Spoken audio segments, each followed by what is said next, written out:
Today we're going to be making chicken lo mein, or at least my version of it. I'm going to go over the ingredients with you, and without further ado, let's get started. So the first thing you're going to need is some boneless, skinless chicken breasts. This is about 2 pounds. They are still defrosting, but it's only 10:01 in the morning, so by the time I start cooking this, which will be around 4, it should be nice and thawed. Going to need some green onion, 1 green pepper, 1 red pepper, some mushrooms. Now you can use any kind. These are just regular, plain, everyday mushrooms. They're not any fancy shiitake ones, but you can use those if you want. They probably would taste a little bit better in this particular dish. This is 32 ounces total of classic thin spaghetti.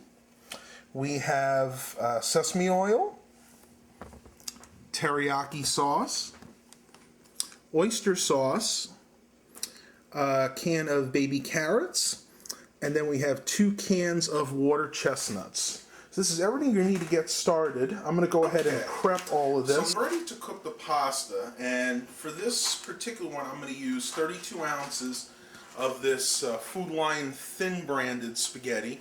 You can also use angel hair with this. That's actually what most of the recipes call for, but I like to be a little bit thicker, so I'm just going to use the thin spaghetti.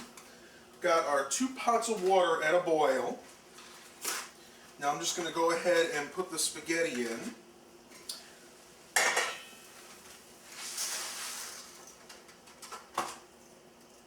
Now, if I was actually making spaghetti and meatballs, I would go ahead and break these in half, but because this is going to be lo mein and it's going to be cooked again, I'm going to go ahead and leave them whole. Now, what you're going to want to do is let these boil off till the pasta is al dente, very al dente, because you want to make sure it's not fully cooked, because once we go ahead and put it in the wok later on, it's going to go ahead and cook even more. So I'm going to go ahead and let these boil off, and then we'll go ahead and prepare the meat and the vegetables. So I have all the vegetables cut up in here. These are the red green peppers, got the mushrooms, and the green onions. What I'm going to do is I'm going to make a base marinade for the vegetables. What I'm going to do is start off with some Kikkoman soy sauce. You can use whatever brand you want. I use maybe about 1/4 cup of that. We'll go ahead and put on some teriyaki sauce. Gives a very nice flavor. This is just a Food Line brand. This one will also do about 1/4 cup. Guess I got to take the seal off that first. Alright, so once again, about 1/4 cup of the teriyaki sauce.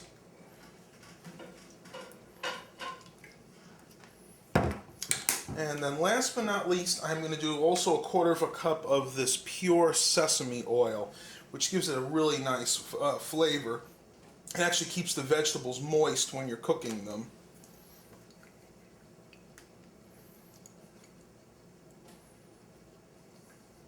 Alright, now, don't want to be afraid to get in here with your fingers. You want to just go in and mix it thoroughly in the vegetables.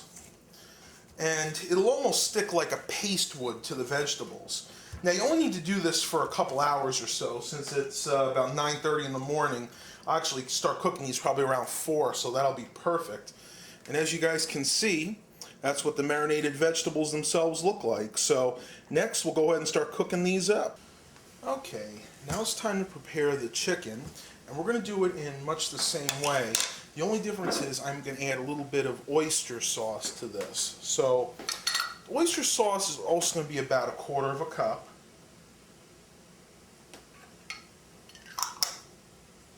I'm going to go ahead and add our soy sauce again. Again, about another 1/4 cup.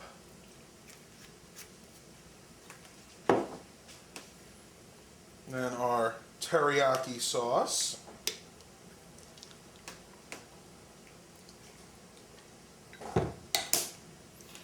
And finally, the pure sesame oil.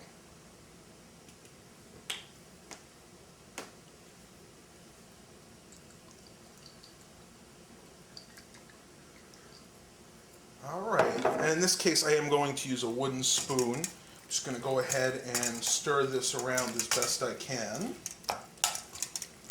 You want to make sure that it is thoroughly covered everywhere. And again, because these are such potent ingredients, really don't need to have too much marinating time. I would say a good 2 or 3 hours is more than sufficient.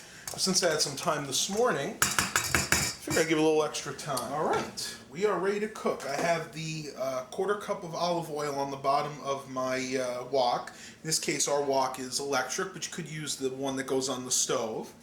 So what I'm going to go ahead and do is throw in the vegetables. You want to do this kind of slowly.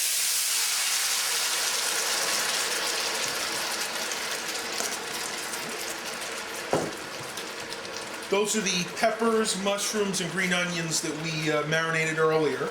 Now I'm going to go ahead and put in the baby corn, which I did cut up a little bit. It came in the full stalks. I'm going to go ahead and put in 1 can of the water chestnuts to start with. I may be able to put 2 in, but I'm not sure. My wok is fairly small. And then we're going to go ahead and put the chicken in. And then this has been marinating for roughly 4 hours, so we should be good to go. I'm going to go ahead and put in the 2nd can of water chestnuts. I think we're going to have enough room here.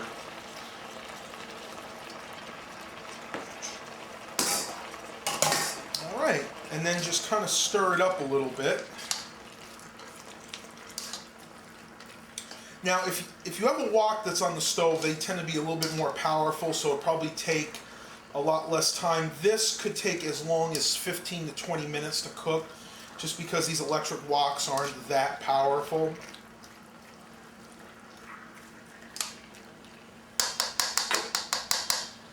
All right, we'll go ahead and put the lid on. We'll go ahead and let this cook for a little while, and then we'll go ahead and put the spaghetti in shortly.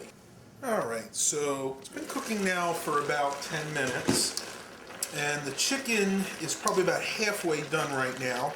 So I'm going to go ahead and put in the pasta. Now, I'm not going to use all the spaghetti because, in my case, my dad wants to save some for an actual spaghetti dinner. We're going to use a good amount.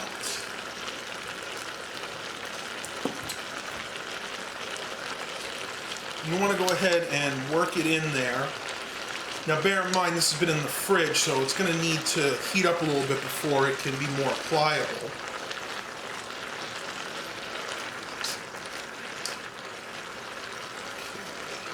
Maybe add a little bit more. Now I'm just going to go ahead and cover this, and I'll let that pasta heat up a little bit, then it'll be much easier to work with. There is the finished product. Simple, delicious, and perfect for any time of the year.